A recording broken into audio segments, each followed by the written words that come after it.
Hello बच्चों। तो आज की क्लास में हम लोग पढ़ने वाले हैं गोस्वामी तुलसीदास जी का जीवन परिचय और साथ साथ में बच्चों इनकी रचनाएं भी देखेंगे आज की क्लास में। तो बच्चों ये आप जानते हैं कि आपकी परीक्षा के लिए ये जीवन परिचय बहुत महत्वपूर्ण है। लगातार कई वर्षों में ये पूछा भी जाता है जीवन परिचय। तो चलिए आज की क्लास में इन्हें स्टार्ट करते हैं। आप जानते हैं कि जैसे अभी तक हम लोग जीवन परिचय करते आए हैं, उनमें से सबसे पहले हम लोगों ने ऐसे ही किया है कि पहले इनका संक्षिप्त परिचय और उसके बाद फिर उनका पूरा डिटेल में देखते हैं कि कैसे परीक्षा में लिखेंगे, है ना बच्चों। तो देखिए, तो किसका जीवन परिचय पढ़ने वाले हैं आज हम लोग? गोस्वामी तुलसीदास। इनका नाम क्या है? गोस्वामी तुलसीदास, है ना। और इनका जन्म कब हुआ था? तो 1532 ईस्वी में, सन 1532 ईस्वी में इनका जन्म हुआ था। ऐसे ही संक्षिप्त में आप अपने परीक्षा में भी लिखेंगे। फिर उसके बाद जन्म स्थान क्या था इनका? तो राजापुर गांव, राजापुर गांव। उसके बाद मृत्यु कब हुई थी इनकी? तो सन 1623 ईस्वी में। तो ये ध्यान में रखिएगा कि जन्म हुआ था 1532 ईस्वी में, फिर उसके बाद इनकी मृत्यु हुई थी 1623 ईस्वी में, है ना। और जन्म स्थान क्या था? राजापुर गांव। और इनका मृत्यु स्थान क्या था, है ना, जहां पर इनकी मृत्यु हुई थी वो स्थान क्या था? तो काशी, है ना, काशी। अभी डिटेल में आगे पूरा देखने वाले हैं, ये तो संक्षिप्त परिचय है इनका। अब देखिए, इनकी माता जी का क्या नाम था? तो हुलसी, है ना। और पिताजी का नाम क्या था? आत्मा राम दुबे। क्या नाम था? आत्मा राम दुबे, याद रखिएगा। उसके बाद इनकी पत्नी का नाम रत्नावली था। क्या नाम था? रत्नावली। तो अभी देखिए बच्चों, हम लोगों ने अभी इनका संक्षिप्त में देखा, है ना, कि इनका इनका जन्म 1532 ईस्वी में और इनकी मृत्यु 1623 ईस्वी में।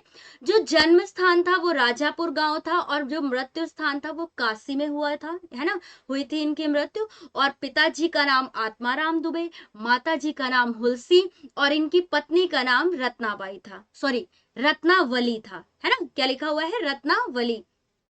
अब देखते हैं बच्चों डिटेल में। ऐसे ही करके आप अपनी परीक्षा में लिखेंगे, जितने वर्ड होंगे उनको हाईलाइटेड करके लिखिएगा, है ना। और फिर रचनाएं भी लिखेंगे। तो अभी रचनाएं भी देखेंगे क्लास में। तो देखिए, लोक नायक तुलसी गोस्वामी तुलसीदास भारत के ही नहीं संपूर्ण मानवता तथा संसार के कवि हैं, है ना। ये इनको जो है मानवता तथा संसार के कवि माने जाते हैं। कौन? गोस्वामी तुलसीदास जी, है ना।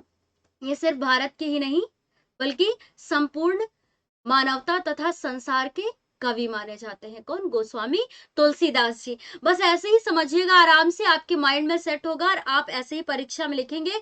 और ये ध्यान में रखिएगा बच्चों कि ये जीवन परिचय बहुत इंपॉर्टेंट है ना। ये कई वर्ष लगातार पूछा भी गया है आपकी परीक्षा में और आने वाली परीक्षा में ये आ भी सकता है फिर से, है ना। अब देखिए, उनके जन्म से संबंधित प्रमाणिक सामग्री अभी तक प्राप्त नहीं हो सकी है। मतलब जो इनके जन्म से संबंधित जो कुछ सामग्री है कि मतलब जिससे ये निश्चित हो जाए कि हाँ इनका जन्म कहाँ हुआ था, वो अभी प्राप्त नहीं हो सकी है। इनका जन्म 1532 ईस्वी में स्वीकार किया गया है ना। कब इनका जन्म माना गया है? 1532 ईस्वी में। तो ये डेट ध्यान में रखिएगा। तुलसीदास जी के जन्म और जन्म स्थान के संबंध को लेकर सभी विद्वानों में पर्याप्त मतभेद है।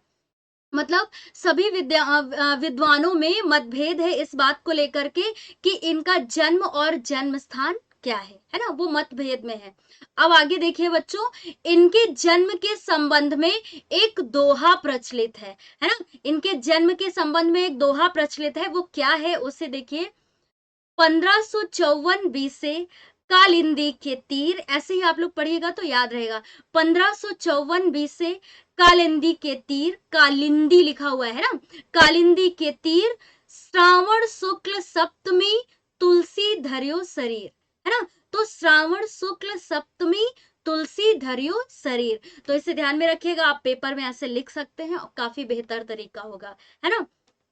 फिर उसके बाद देखिए, तुलसीदास का जन्म बांदा जिले के राजापुर गांव में माना जाता है। आप राजापुर गांव ये लिखेंगे परीक्षा में, ठीक है, इसको ध्यान में रखिएगा, राजापुर गांव में माना जाता है। कुछ विद्वान इनका जन्म स्थल एटा जिले के सोरो नामक स्थान को मानते हैं, है ना, एटा जिले के सोरो नामक स्थान को मानते हैं। तुलसीदास जी सरयू पारीण ब्राह्मण थे, है ना, ब्राह्मण थे। इनके पिता का नाम क्या था? आत्माराम दुबे, अभी संक्षिप्त में हम लोगों ने देखा। एवं माता का नाम क्या था? हुलसी था, है ना। कहा जाता है कि मूल नक्षत्र में जन्म होने के कारण, मतलब मूल नक्षत्र में इनका जन्म हुआ था ना, तो उसी के कारण इनके माता पिता ने इन्हें बाल्यकाल में ही त्याग दिया था, मतलब इन्हें छोड़ दिया था, है ना। फिर उसके आगे क्या होता है देखिए, इनका बचपन अनेक कष्टों के बीच व्यतीत हुआ, है ना। इनका जो बचपन था वो काफी इन्होंने कठिनाइयों का सामना किया। फिर उसके बाद इनका पालन पोषण प्रसिद्ध संत नरहरि दास, ये नाम ध्यान में रखिएगा, प्रसिद्ध संत कौन थे? नरहरि दास ने किया और इन्हें ज्ञान एवं भक्ति की शिक्षा प्रदान की, है ना। इनका विवाह पंडित दीनबंधु पाठक की पुत्री, और उनका नाम क्या था? रत्नावली से हुआ, यानी इनकी पत्नी का क्या नाम था? रत्नावली, है ना, उनसे ही इनका विवाह हुआ। अब आगे देखिए बच्चों फटाफट, इन्हें अपनी पत्नी से अत्यधिक प्रेम था और उनके सौंदर्य रूप के प्रति वे अत्यंत आसक्त थे, है ना। प्रेम करना मतलब प्रेम था अपनी पत्नी से, और वो उनके सौंदर्य रूप के प्रति अत्यंत क्या थे? आसक्त थे। एक बार इनकी पत्नी बिना बताए मायके चली गई। अब आगे देखिए क्या होता है कि एक बार इनकी पत्नी जो है वो बिना बताए मायके चली गई, तब ये भी अर्धरात्रि, अर्धरात्रि का मतलब समझ रहे हैं ना, यहाँ पर आधी रात में, है ना, अर्धरात्र में आंधी तूफान का सामना करते हुए उनके पीछे पीछे ससुराल जा पहुंचे, है ना। मतलब जब इनकी पत्नी चली गई अपने मायके बिना बताए, तो ये आधी रात में ही उनके पीछे पीछे जा पहुंचे ससुराल। फिर वो क्या कहती हैं कि इस पर इनकी पत्नी ने फटकारते हुए कहा, लाज न आई आपको, दौरे आयो साथ, मतलब इन्होंने बोला, इनकी पत्नी ने बोला तुलसीदास जी से। फिर उसके बाद पत्नी की इस फटकार ने तुलसीदास जी को संसारिक मोह माया से विरक्त कर दिया, है ना। क्या कर दिया कि मतलब इससे उनका जो संसारिक मोह माया थी वो क्या हो गई, मतलब विरक्त कर दिया, दूर कर दिया उससे, ठीक है। और उनके हृदय में श्री राम के प्रति भक्ति भाव जागृत हो उठा। श्री राम प्रभु के प्रति उनके हृदय में भक्ति भावना जागृत हो गई, है ना बच्चों। अब देखिए, तुलसीदास जी ने अनेक तीर्थों का भ्रमण किया, ये कई तीर्थ स्थल पर घूमने के लिए गए और ये राम के अनन्य भक्त बन गए, और फिर ये प्रभु श्री राम के अनन्य भक्त बन गए, मतलब उनकी ही भक्ति करने लगे, है ना, श्री राम जी की। अब देखिए, इनकी भक्ति दास से भाव थी, है ना, दास के मतलब दास रूप में ये उनकी सेवा करने लगे, उनकी भक्ति करने लगे। अब देखिए बच्चों, 1574 ईस्वी में इन्होंने अपनी सर्वश्रेष्ठ महाकाव्य रामचरितमानस, ये नाम ध्यान में रखिएगा, ये महाकाव्य इन्होंने लिखा, रामचरितमानस की रचना की, तथा मानव जीवन के सभी उच्च आदर्शों, मतलब उच्च आदर्शों ऐसे बोला जाएगा ना इसको, का समावेश करके इन्होंने राम को मर्यादा पुरुषोत्तम बना दिया। आपको पता है कि रामचरितमानस ये किसके द्वारा लिखी गई है?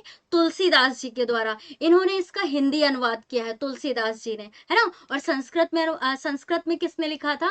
तो वो वाल्मीकि के द्वारा लिखी गई है, ऐसा तो आप जानते हैं ना। अब देखिए, तो इन्होंने रामचरितमानस महाकाव्य की रचना की, किसने? तुलसीदास जी ने। ये पॉइंट ध्यान में रखिएगा, परीक्षा में लिखिएगा जरूर। और फिर इन्होंने उनके जो उच्च आदर्श, मतलब उच्च आदर्शों का समावेश करके, मतलब उसको उसमें शामिल करके इन्होंने राम को मर्यादा पुरुषोत्तम बना दिया, है ना। उनके सारे गुणों की व्याख्या की इसी में, रामचरितमानस में। अब देखिए बच्चों, 1623 ईस्वी में काशी में इनका निधन हो गया। 1623 ईस्वी में, ध्यान में रखिएगा कि काशी में इनका निधन हो गया। अब इनकी रचनाएं देख लेते हैं। आप जानते हैं कि आपकी परीक्षा में आपको एक रचना लिखनी होती है, लेकिन यहाँ पर कई दी हुई है ताकि आपको और भी जानकारी हो, और क्योंकि ऐसे करके आपके बहुविकल्पी प्रश्न बन सकते हैं आपकी परीक्षा में, है ना बच्चों। तो देखिए यहाँ पर रचनाएं हैं इनकी, गीतावली, दोहावली, कवितावली, हाँ ये विनय पत्रिका और रामचरितमानस, जो कि अभी हम लोगों ने इसका नाम पढ़ा कि ये महाकाव्य है, इनके द्वारा लिखा गया है, और जानकी मंगल आदि। इतनी आप यदि इसमें अभी इस टाइम पे आप पढ़ेंगे तो कुछ ना कुछ आपके दिमाग में जरूर सेट हो जाएंगी। उसके बाद जब आप परीक्षा में लिखेंगे तो आपको बेहतर याद रहेगा, है ना बच्चों। तो इसको आज की क्लास में हम लोगों ने इनका जीवन परिचय देखा। सबसे पहले देखा कि कैसे संक्षिप्त में इनका लिखेंगे जीवन परिचय, उसके बाद इनको कैसे डिटेल में इसको लिखेंगे, है ना, वो देखा। फिर उसके बाद इनकी रचनाएं देखी। आज की क्लास में हमें सिर्फ और सिर्फ जीवन परिचय ही करना था। मतलब आज की क्लास में हम लोगों ने गोस्वामी तुलसीदास जी का जीवन परिचय देखा। और बच्चों इसके बाद आने वाली क्लास में आप लोग अपनी बुक में देखेंगे कि धनुष भंग इनके द्वारा लिखा गया है, और वन पथ पर, है ना, ये 2 चैप्टर है गोस्वामी तुलसीदास जी के द्वारा लिखे गए।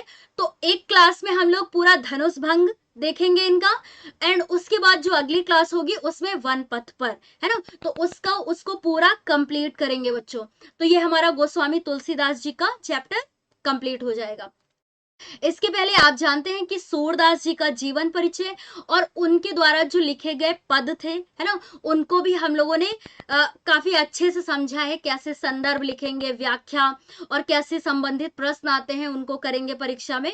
तो सूरदास जी का जो पहला चैप्टर था हम लोग पूरा कंप्लीट कर चुके हैं। ये तुलसीदास जी का अब करना है। आगे ही आप लोग बिल्कुल ना घबराएं, सिलेबस टाइम पे पूरा हो जाएगा आपका। लगातार हमारे द्वारा भी क्लासेस, मतलब हम भी मेहनत कर रहे हैं, लगे हुए हैं लगातार करने में, है ना, कि ताकि आप लोग का समय से आपका सिलेबस पूरा हो जाए, दोनों ही सब्जेक्ट में, हिंदी इंग्लिश में। तो बच्चों ऐसे ही साथ में मेहनत करते रहिए, रेगुलर क्लासेस को देखते रहिए। आज की क्लास में बस जीवन परिचय ही था। मिलते हैं अगली क्लास में धनुष भंग, जो कि गोस्वामी तुलसीदास जी के द्वारा लिखा गया है। तो आज की क्लास को यहीं पर समाप्त करते हैं। धन्यवाद।